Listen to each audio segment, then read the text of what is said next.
Ano ba yung kagandahan dito sa Greenland kapag nakapagtrabaho ka dito? Dito tunay ito mga kabayan ha. Yan po siya. Ito po yung itsura nyo. Yan. Kaya mga kabayan, kung ikaw ay isa sa mga nangangarap na makapunta sa ganitong lugar, no? Ayun, saktong-sakto lang talaga ito mga kabayan, pang pamilya siya, oh. Ayan. So maraming harina na itong mami-mix niya. At ito sa mixer niya. May bibilihin kami dun sa isang supermarket or grocery store kasi mag-grocery kami. Hello po mga kabayan. So ngayon nandito ulit tayo sa project. Ngayon nagantay ako sa kasama ko kasi umalis siya. Meron siyang binili. At uuwi na rin kami dahil hapon na dito. Ito po yung itsura ngayon ng Nuuk City, Greenland mga kabayan. Kung napapansin nyo, no? Puro puti lang talaga yung makikita natin. At yung mga bahay, oh, makukulay. Yung bundok na balutan na talaga siya. Oh. Kaya medyo malamig na talaga yung nararamdaman natin. At dito kung napapansin nyo, orange siya dito. Yan. Pagdating dito, wala namang kulay. So ano kayang ibig sabihin yan mga kabayan, no? Dito ba ay madilim, tapos dito maliwanag, or dito may araw, tapos dito naman sa kabila wala ng araw? So comment na kayo kung anong ibig sabihin. So yung tinatrabuhan ko, ito po yung hospital. 3 building po ito. Yan. Kung matapos ito, sigurado mga kabayan, no? Marami na naman ditong trabahuan. So sana kukuha sila sa labas ng Pinas, no? Matapos ang snow mga kabayan, ito na po yung itsura. Yan. So bali 2 araw pa lang nag-snow dito at hindi naman tuloy-tuloy, paputol-putol. Pero ganito na po kakapal yung snow dito sa Greenland. So ito po yung itsura dito. Mabato lang talaga siya mga kabayan. Isipin nyo dati mga kabayan, ang itsura nito puro bato lang talaga na bundok. Ang ginawa nila, pinapasabugan nila. Yan, tingnan nyo sa baba na yan. Yan po. Dating pato lang yan, nagaya dito. Ayan, pantay lang yan dyan. Pero ang ginagawa nila, pinapasabugan para mapatayuan ng bahay. So gaya nito dito, bato lang to dito. Pero ngayon, may mga building na. So yan po yung mga bahay dun sa iba pa. Ano ba yung kagandahan dito sa Greenland kapag nakapagtrabaho ka dito? O nagtatanong kasi si kabayan, kasi plan niya din na mag-apply po dito sa Greenland. Kung sakali si kabayan, no, pala rin at ma-hard siya papunta dito. So hindi niya pagsisihan ang pagdating dito. So ano ba ang kagandahan dito sa Greenland? So actually ang Greenland mga kabayan, no, hindi naman ito yung lugar na pinangarap ko talaga. Dahil kung napapansin nyo, wala ka po dito makikita na tanim. Hindi po dito mabubuhay. Kahit po sa summer mga kabayan, no, hindi ka po makapagtanim dito. Kung wala ka pong lupa na bibilihin, may mga lupa po na binibinta dito. By sako lang siya. So ilagay mo siya sa kuwan, kailangan mong paarawan, alagaan. Pero malamig pa rin dito sa summer kasi umabot pa rin sa 5 degrees Celsius o 7 degrees Celsius yung temperatura. Swerte na lang kung umabot ng 10 degrees Celsius. Ngayon, sasabihin ko sa iyo mga kabayan kung okay ba dito sa Greenland magtrabaho. Ang Greenland kasi, nakadepende sa iyo kasi kung gusto mo pa yung ganitong lugar, malamig po siya sa buong taon. Ang snow po dito, minsan umaabot po siya ng hanggang Mayo. Nag-uumpisa po yung snow dito, minsan August, nag-i-snow na dito eh. September, ganun. So minsan September to Mayo, nag-i-snow pa rin dito. Kaya medyo mahirap dito kung ikaw yung tao na kuwan ka sa snow. Pag bago ka kaling sa snow kasi mga kabayan, okay pa lang yan kung wala ka namang ginagawa. Kung mag-tour ka lang dito, okay lang. Pero yung snow, kung trabaho mo ay naglalakad ka, papunta ng trabaho, yan, napakahirap ito. Dahil may time na mabago ka dyan. Huwag naman sana, no, madulas. Tapos napakahirap maglakad, tapos napakalamig. Gaya ko sa isang construction, may time na pagka ganito, gagawa ko dito sa labas. Yan. Napakahirap pag may snow mga kabayan. Lalo na kapag matuyo ito, tapos medyo may tubig, madulas siya at napakalamig, lalo na pag may hangin. So yun po yung isalang-alang natin. Yung lugar nila ay malamig po sa buong panahon. Pangalawa, ang Greenland po ay wala po siyang konektadong kalsada. Kung pupunta ka po sa kabilang bayan, for example, nasa lugar ka ng Maynila, pupunta ka po dun sa Baguio or Batangas, hindi ka po makakapunta gamit ang sasakyan. Kasi kung napapansin nyo, yan o, mga bundok na mga bato na matitigas. Kaya napakahirap gawa ng kalsada para idudugtong ito. Kasi ito Nuuk City. So sa kabilang bayan, mayroon na namang city, yung Sisimiut.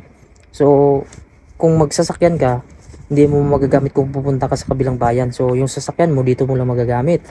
Tapos limited lang mga kabayan, no? Kung sa Nuuk City ka lang, dito ka lang sa Nuuk City nagtatrabaho. Kung pupunta kami sa kabilang bayan, para gumala, gagamit ka ng eroplano, helicopter, or barko. So yun yung kuan dito sa Greenland. Kung hindi ka po sanay sa mga lugar na medyo tahimik at gusto mo po yung lagi na lang may puntahan ka, laging may party, medyo mabored ka dito. Kaya sa Greenland, kung ikaw yung taong medyo gusto mo ng tahimik na lugar, yung magtatrabaho ka lang, tapos pagdating mo ng bahay, minsan wala kang kausap, kung ikaw lang mag-isa o pamilya mo lang, kung lalabas ka, hindi ka man makalabas dahil sa lamig, maganda dito sa Greenland. Ang Greenland ay meron po siyang 3 season ang alam ko eh. Mayroon po ditong winter, spring, at saka summer. Autumn, wala naman kasing puno dito mga kabayan, no? Hindi natin malalaman kung autumn. Ang alam ko lang dito spring, yung tagtunaw, at saka summer. Sa summer naman dito ay malamig pa rin kasi yung temperature nga umaabot sa 5 degrees, 7 degrees Celsius. Pag winter dito, yung pinakamalamig na temperatura, umabot lang naman sa -20 yung naranasan ko dito. Ngayon, ang kagandahan naman dito sa Greenland, libre ang hospital dito. Halimbawa, kung magkakasakit ka dito, wag naman sana, pwede ka dito sa hospital, libre. Tapos, ang kagandahan dito mga kabayan sa Greenland, lalo na kapag ikaw ay temporary work permit ka lang, kung nakakuha ka ng permit dito, kahit bago ka pa lang, pwede mo nang isama agad yung pamilya mo, yung asawa mo, or yung anak mo na below 18 years old, ay madadala mo na dito, makapag-aral sila ng libre. Yun lang kagandahan dito. Pero, mayroon ding disadvantage mga kabayan, no? Kung mayroon ka pong anak dito na maliit, gaya ko, medyo mahirap.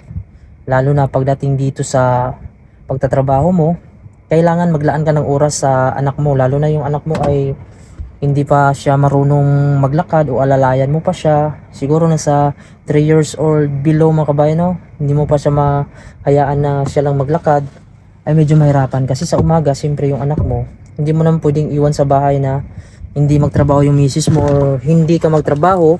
Or depende mga kabayan, kung yung sahod mo ay malaki, kung ikaw ay construction worker dito tapos malakas ka mag-overtime, kahit yung asawa mo, misis mo, hindi mo na patrabahoin, yun na yung magbantay sa anak mo. Pero kadalasan dito, yung mga tao, nagtatrabaho talaga sila dito.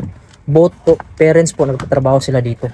Kasi dito sa Greenland, kapag ikaw yung minimum salary lang or nasa unskilled worker, yung tinatawag mga kabayan, sa minimum wage ka lang. Kung ikaw lang po mag-isa magtrabaho dito, tapos may pamilya ka, may bahay ka pa, parang hindi ata makakasurvive yung sahod mo mga kabayan. Sa tingin ko lang, experience ko lang.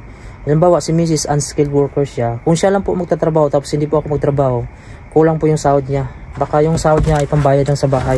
Pero kung dalawa kayo magtrabaho ng asawa mo, makakaipon kayo dito kahit paano. Kaya dito, kapag may anak ka po na maliit, isipin mo mga kabayan, no?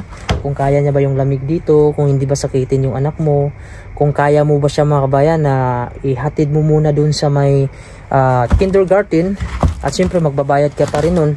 Tapos syempre kakainin yung oras mo, maset mo ba yung oras mo sa pagtatrabaho mo. Kung okay lang mga kabayan, kung yung misis mo or isa sa inyo mayroong work permit at tapos yung isa open work permit, kasi walang problema, yung isa ang maghahatid tapos ikaw na may work permit, so regular yung trabaho mo, at si misis mo na lang ang maghatid doon sa kindergarten. Pagkatapos paghatid ni misis, yan, makapagtrabaho na din siya. Yan, nandito na tayo sa bahay mga kabayan. Grabe yung snow, lakas pa ng hangin. So ngayon magbibihis muna tayo kasi pupunta tayo doon sa kina misis. Nandun sila sa grocery store, susunduin natin sila doon. Maglalakad din tayo. Yan. Ganito po dito sa Greenland. Kung gusto nyo pong pumunta dito at kaya nyo ganitong panahon. Yan. Yan, nandito na tayo sa loob. Hanapin natin si Mrs. at saka yung anak ko. Where's Amaya? Amaya? Wala. Ha? Nandito na siya, asawa ko. Nakapili ka na? Wala. Where's Amaya? Wala. This is new? Yeah. Oh, this is beautiful. Black. Yeah, I like this. Color black? No, violet. Nagtago. How are you? How are you? Yeah. Dito sila ngayon. Wala, maglaro lang daw siya. Dito na tayo sa loob. Yan. Marami po mga discount dito mga kabayan. Oh. Naka percent discount po. Yeah. Oh, minus 40%. Where are we going?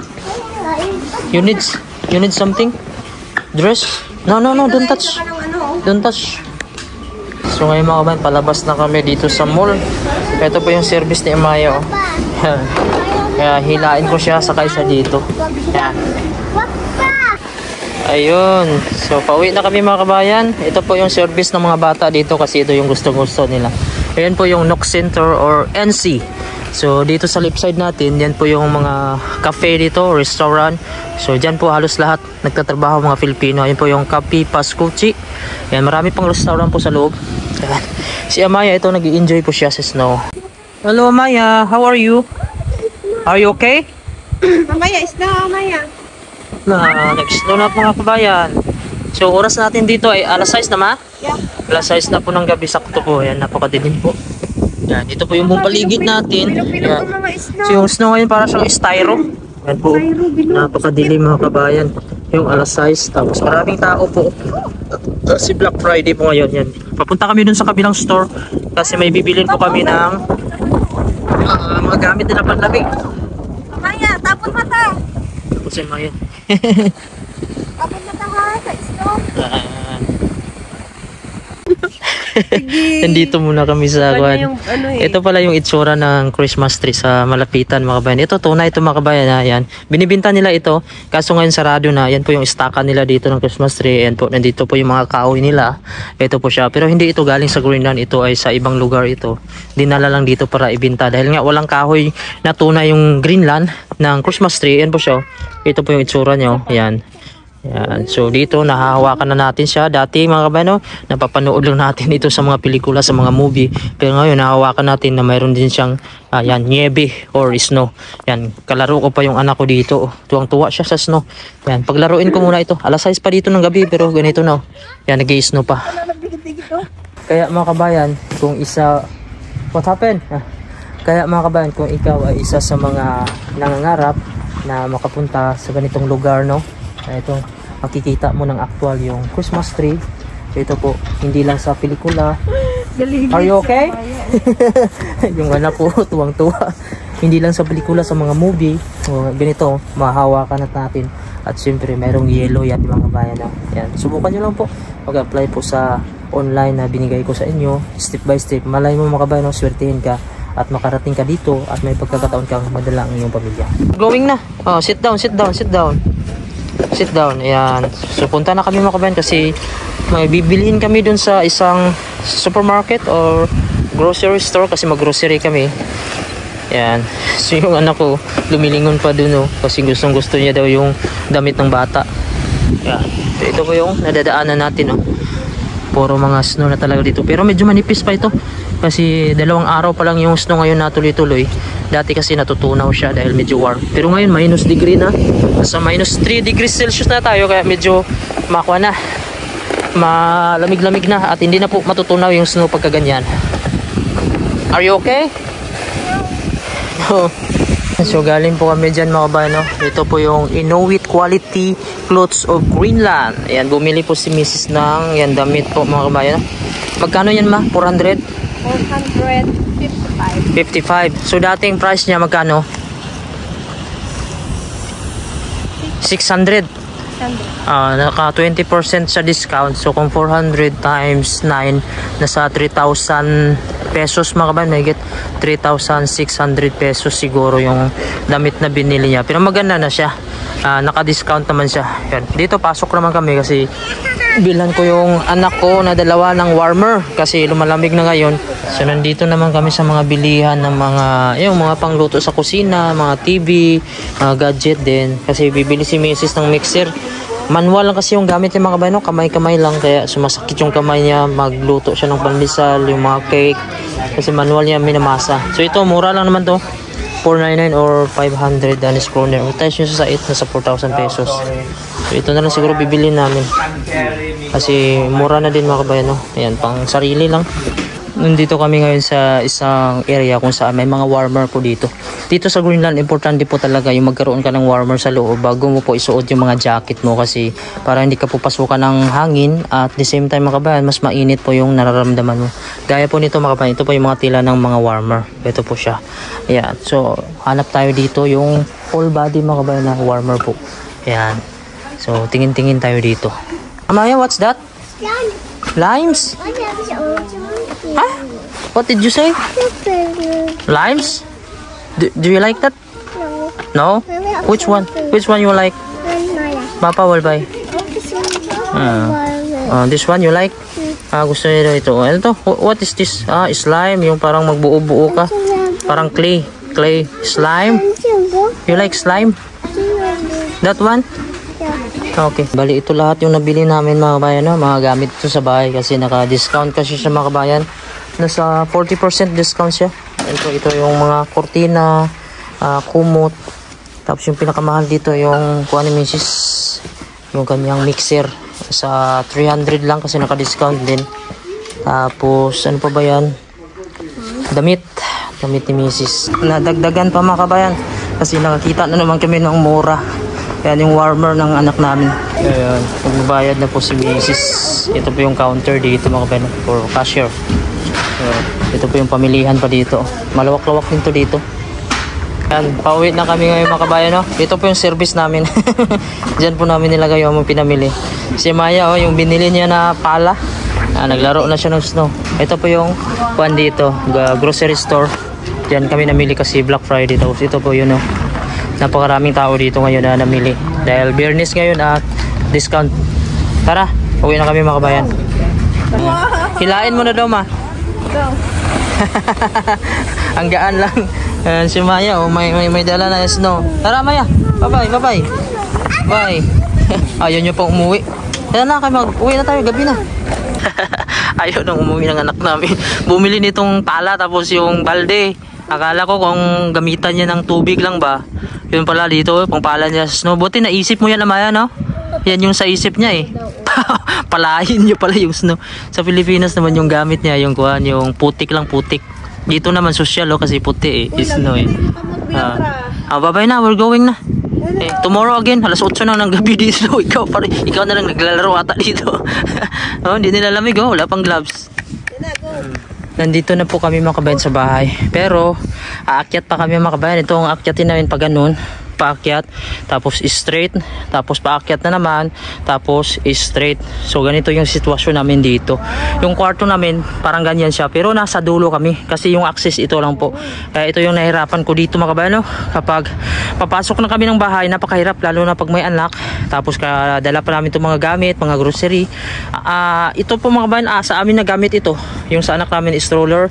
Ito naman skateboard ni Axel. Dalawa ata yan.